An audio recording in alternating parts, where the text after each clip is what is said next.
Good morning students. Today we are going to study chapter number 10, the habitat and adaptation. इस chapter में हम क्या क्या पढ़ेंगे? Habitat, components of habitat, types of habitat and adaptation. तो habitat क्या है? Our earth is the home of a large number of plants and animals. हमारी पृथ्वी में बहुत सारे वैरायटी के प्लांट्स और एनिमल्स रहते हैं. All these living beings are found at different places. और ये जितने भी लिविंग बींग हैं वो अलग अलग प्लेसेस में पाए जाते हैं. Each organism lives in a particular area where it finds food and other resources it need to survive. तो हर एक ऑर्गेनिज्म जो अपने पर्टिकुलर एक एरिया में रहता है वहां से ही उसे खाना और दूसरे जो उसकी जरूरत की चीजें हैं जो उसके सर्वाइवल के लिए जरूरी है वो उसे प्राप्त होता है. For example deer live among the trees and bushes of the forest. तो डियर कहाँ रहती है? जहाँ पे पेड़ होते हैं और बुशेस वैरायटी के पेड़ होते हैं जंगल में, वहां वो रहती है. The birds in the branches of the tree and the snakes in the soil. और स्नेक कहाँ रहती है? जमीन के नीचे जो होल्स बने रहते हैं वहां, और बर्ड्स पेड़ों के ऊपर.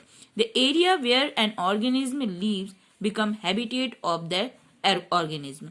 वो एरिया जहाँ पे कोई भी जीव रहता है वो उस जीव का हैबिटेट कहलाता है. अ habitat is a natural surrounding. Habitat क्या होता है? एक प्राकृतिक वातावरण होता है. एरिया और an environment where an organism is normally found. A habitat must provide the following things to the organism living there. A habitat is a natural surrounding. That means कि एक प्राकृतिक वातावरण होता है. तो हैबिटेट से उसको क्या क्या मिलता है? Food, shelter, favourable climate condition. Grasslands, forest, ponds, desert, oceans are some of the habitats that living organism live in. तो लिविंग ऑर्गेनिज्म कौन कौन से तरीके के हैबिटेट में रहते हैं? ग्रासलैंड में, फॉरेस्ट में, पॉन्ड्स में, डेजर्ट में, यहाँ तक कि ओशियंस में भी. Selection of a habitat depend on the following 3 factors. कोई भी जीव किस तरीके के हैबिटेट में रहेगा उसके लिए 3 चीजें फैक्टर होती हैं. सबसे पहला जियोग्राफिकल फैक्टर, दूसरा क्लाइमेटिक फैक्टर और तीसरा ह्यूमन एक्टिविटीज. अब हम पढ़ेंगे components of habitats. A habitat consist of following components. सबसे पहला कंपोनेंट है बायोटिक कंपोनेंट और दूसरा है abiotic component. So biotic component क्या है? Biotic components include all living organism, that is plants, animals, insects, human being, micro organism. ये सब क्या है? Biotic components. They are is also called living components और इन्हें लिविंग कंपोनेंट्स भी कहते हैं. अब है abiotic components. Abiotic components include all non living things like soil, water, atmosphere, sunlight, rainfall. So soil, water, atmosphere, sunlight, rainfall क्या हो गए? Abiotic component. They are also called non living component, इसलिए इन्हें नॉन लिविंग कंपोनेंट भी कहते हैं. अब हम पढ़ेंगे types of habitat. There are 2 main types of habitat in the biosphere. सबसे पहला है टेरेस्ट्रियल हैबिटेट जिसे लैंड हैबिटेट भी कहते हैं. नेक्स्ट है एक्वेटिक हैबिटेट जिसे वाटर हैबिटेट भी कहते हैं. सो टेरेस्ट्रियल हैबिटेट क्या है? The organism that live, grow and propagate on land are called terrestrial organism. वो ऑर्गेनिज्म जो कहाँ पे अपनी जीवन बिताते हैं? लैंड के ऊपर. लैंड में ही अपना जीवन बिताते हैं, ग्रो करते हैं और अपने ही जैसे प्राणी को उत्पन्न करते हैं, रिप्रोडक्शन करते हैं. सो वे क्या कहलाते हैं? Terrestrial organism. And the habitat is called terrestrial habitat. So जो लैंड में रहते हैं उन्हें क्या कहते हैं? उस एरिया को क्या कहते हैं? लैंड के जो हैबिटेट होता है उसे टेरेस्ट्रियल हैबिटेट कहते हैं. The largest variety of habitats in found on land. तो लैंड में बहुत सारे वेराइटी के हैबिटेट्स पाए जाते हैं depending on the living condition.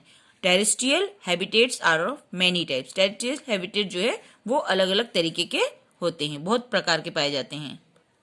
Next है aquatic habitat. The organism that live and breed in water are called aquatic organism. वो जीव जो पानी के अंदर रहते हैं और पानी के अंदर ब्रीड करते हैं उन्हें क्या कहते हैं? Aquatic organism. And the habitat is called aquatic habitat. So पानी के अंदर रहने वाले जीव पानी के अंदर रहते हैं, सो वो एरिया उनका एक्वेटिक हैबिटेट कहलाता है. अब टेरेस्ट्रियल हैबिटेट का वर्गीकरण कैसे किया गया है, कैसे उनको क्लासिफाई किया गया है? सबसे पहला है desert, then grassland, then tropical rain forest, then tundra and then mountain. तो डेजर्ट के बारे में डिटेल में पढ़ते हैं। These are dry areas as they get very little rain, क्योंकि यहाँ बारिश बहुत कम होती है, सो ये एरिया कैसे होते हैं, ड्राई होते हैं। They can be very hot और वेरी कोल्ड, तो डेजर्ट एरिया बहुत गर्म भी हो सकते हैं और बहुत ठंडे भी हो सकते हैं। जैसे लद्दाख में जो डेजर्ट है वो कोल्ड डेजर्ट कहलाता है। Camels, cactus, etc. are found in hot desert, while penguins, seals, polar bears are found in cold desert. तो हॉट डेजर्ट में कौन से प्लांट्स या एनिमल्स पाए जाते हैं? कैमल्स, कैक्टस, इस तरीके के जो प्लांट और एनिमल है वो हॉट डेजर्ट में पाए जाते हैं, जैसे कि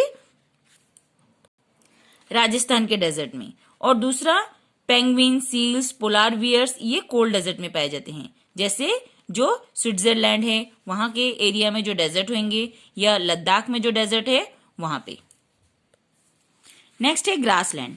these are windy areas with few trees, यहाँ पे पेड़ बहुत कम होते हैं लेकिन ये यहाँ बहुत तेज तेज हवाएं चलती है, इसीलिए इसे विंडी एरिया कहते हैं।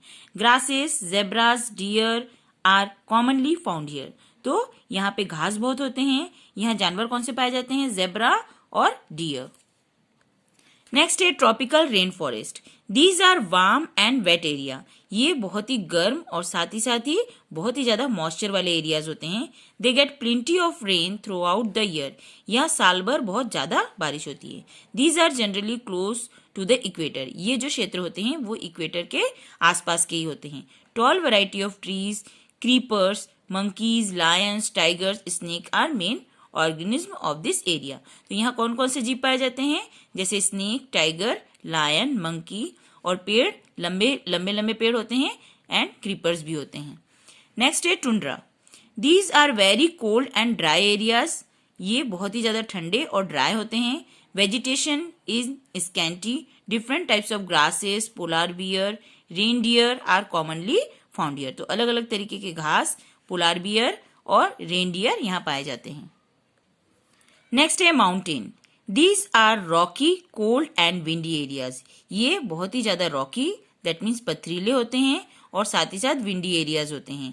Pine, yaks, sheep are commonly found here, तो यहाँ पे पाइन ट्री और जानवरों में याक और शीप ज्यादातर यहाँ पाए जाते हैं। नेक्स्ट है एक्वेटिक हैबिटेट। सो एक्वेटिक हैबिटेट को दो भागों में बांटा है, पहला है मरीन हैबिटेट और दूसरा है fresh water habitat. So marine habitat क्या है? It cover about 3/4 of the earth surface, तो मरीन हैबिटेट जो है वो पृथ्वी का कितना भाग है? 3/4। It cover seas, oceans and coral reefs, ये किसको कवर करता है? सीज, ओशियन और कोरल रीफ्स को। Whale, shark, sea turtle, sea weeds are found in marine habitat. And fresh water habitat क्या है? It include river, ponds, lakes and streams. Water hyacinth, various types of fishes, etc. are found in freshwater habitat.